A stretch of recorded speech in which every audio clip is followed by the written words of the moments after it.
নমস্কাৰ, মনোজ ভাৰ্ডীৰ ফেচবুক পেজৰ পৰা আপোনাৰ লোকক স্বাগতম জনাইছোঁ। আপোনাৰ লোকৰ ওচৰত মই এটি সৰু চাহ বাগানৰ দৃশ্য লৈ আহিছোঁ। এইফালে দেখিছে আপুনি কেৱল দূৰ দূৰণিলৈকে চাহৰ উপৰিও চাহ পোৱা যাব ইয়াত। আপুনি চাই থাকক সম্পূৰ্ণ ভিডিঅ' আপোনাৰ লোকৰ বাবে। দূৰ দূৰণিলৈকে কেৱল চাহৰ খেতি।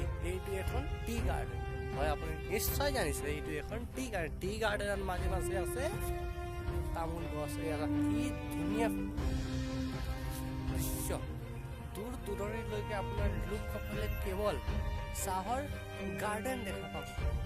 চাহৰ গাৰ্ডেনৰ সন্মুখতে এনেদৰে আছে তামোল গছ। আপুনি দেখিছে দূৰ দূৰণিলৈকে এনেদৰে তামোল গছৰ এই সৰু দৃশ্য।